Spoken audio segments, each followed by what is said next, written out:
ಹೋಗೋ ಮಕ್ಕಳು 3-4ನೇ ಕ್ಲಾಸ್ಗೆ ಹೋಗೋ ಮಕ್ಕಳಲ್ಲಿ ಹೃದಯಾಘಾತ ಯಾಕೆ ಅಂತ ಪ್ರಶ್ನೆ ಬಂದಾಗ ಅವರ ಸಂಶೋಧನಾ ವರದಿ ಹೇಳ್ತಾ ಇದೆ, ಬದಲಾದ ಜೀವನ ಶೈಲಿ, ಮೊಬೈಲು, ಅದು ಇದು, ಅತಿಯಾದ ಮೊಬೈಲ್ ಬಳಕೆ, ರೇಡಿಯೇಷನ್ಗಳ ಎಫೆಕ್ಟು 30ರಿಂದ 26 ಮಕ್ಕಳಲ್ಲಿ ಹೃದಯಾಘಾತದ ಸಮಸ್ಯೆಯನ್ನು ತಂದೊಡ್ಡುತ್ತೆ ಅನ್ನೋದನ್ನ ರಿವೀಲ್ ಮಾಡಿದೆ. ಸಂಶೋಧನಾ ವರದಿಯಿಂದ ಸ್ಫೋಟಕ ವಿಚಾರ ಬೆಳಕಿಗೆ ಬಂದಿದೆ. 30 ಮಕ್ಕಳನ್ನು ಅಧ್ಯಯನಕ್ಕೆ ಒಳಪಡಿಸಿದ್ರು. ಈಗಲೇ ಎಚ್ಚೆತ್ಕೊಂಡು ನಿಮ್ಮ ಮಕ್ಕಳ ಜೀವನ ಶೈಲಿಯನ್ನ ನೀವು ಬದಲು ಮಾಡಿದ್ರೆ ಭವಿಷ್ಯದಲ್ಲಿ ಮಕ್ಕಳಿಗೆ ಸಮಸ್ಯೆ ಆಗೋದು ಕಡಿಮೆ ಆಗುತ್ತೆ.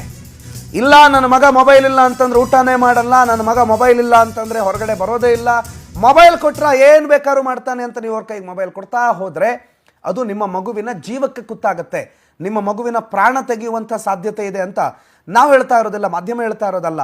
ಕಿಮ್ಸ್ನ ವೈದ್ಯಾಧಿಕಾರಿ ಒಬ್ಬರು ಪ್ರಸಿದ್ಧ ವೈದ್ಯರ ನೇತೃತ್ವದಲ್ಲಿ ನಡೆದಿರುವಂಥ ಸಂಶೋಧನೆ ಹೇಳ್ತಾ ಇರೋದು. 30 ಮಕ್ಕಳನ್ನು ಅವರು ಸಂಶೋಧನೆಗೆ ಒಳಪಡಿಸಿದ್ರು. ಆ ಪೈಕಿ ಮೊಬೈಲ್ ಬಳಕೆ ಮಾಡುವ 26 ಮಕ್ಕಳು